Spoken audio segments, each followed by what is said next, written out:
Aventuriers de l'étrange, c'est une série de la Bibliothèque verte qui se propose de suivre deux héros, Neil et Iris, des collégiens qui vont aller enquêter en France et à l'étranger sur des mystères, des maisons hantées, des histoires de fantômes, des histoires de bêtes extraordinaires, enfin voilà un peu tout ce qu'on peut trouver dans la mythologie, dans la grande galerie des mystères de notre monde. Et la petite particularité, c'est qu'à chaque fois, ces mystères vont avoir une explication rationnelle. Neil et Iris sont en classe de 6e dans un collège à Paris.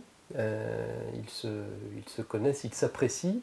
Ils ont des traits de caractère assez différents, mais il y a une chose qui les réunit par-dessus tout, c'est leur fascination pour tout ce qui est étrange et paranormal. Alors pour préparer la série Les Aventuriers de l'étrange, j'ai travaillé d'abord sur les personnages, parce que je veux des personnages forts, qui quand même cimentent véritablement la série. Ce milieu du cinéma aussi, le Bistritz, que je voulais vraiment mettre en scène dès le départ. Et puis après, comment je travaille, effectivement, je prends une légende, je prends un lieu, je le travaille, je définis quelle va être la légende, et puis ensuite je me lance dans l'écriture, qui est toujours une grande joie, puisque c'est là où, en tant qu'auteur, on est transporté, et j'espère que les lecteurs le seront tout doucement.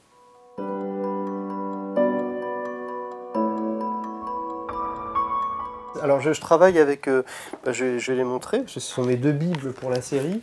Le guide de la France mystérieuse et le guide du Paris mystérieux sont des guides qui ne sont les guides noirs, qui sont plus édités à l'heure actuelle, mais que j'ai toujours avec moi.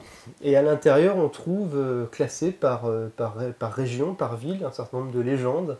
Il y a des petits pictogrammes, alors ça c'est des trésors, des souterrains, des bêtes mystérieuses, donc des fantômes, voilà, il y a plein de choses.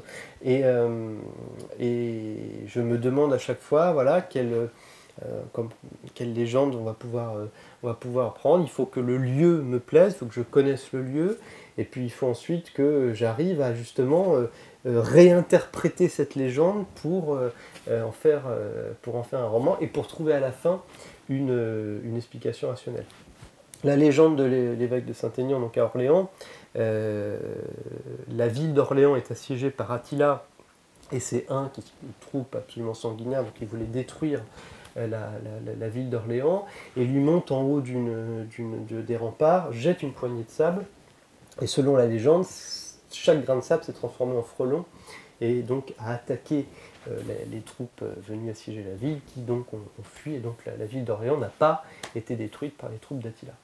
Et aujourd'hui, on retrouve donc ces histoires de frelons, puisque près des victimes de ce frelon, Neil et Iris retrouvent un petit tas de sable, ce qui leur fait penser évidemment à la légende de Saint-Aignan, qui est une légende qui est toujours vivace dans la ville.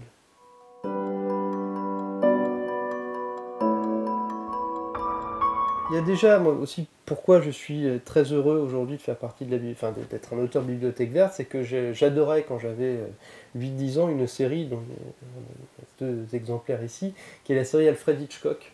Des romans donc de mystère, qui étaient 3 jeunes détectives qui menaient des enquêtes. Il y a une série aussi que j'aimais beaucoup, c'était L'Angelot, qui donc est ce jeune espion qui allait mener des enquêtes un petit peu partout. Je suis très heureux aujourd'hui de faire une sorte de passeur, c'est-à-dire à mon tour d'intégrer la bibliothèque verte, peut-être pour que des lecteurs aussi se découvrent une âme d'auteur.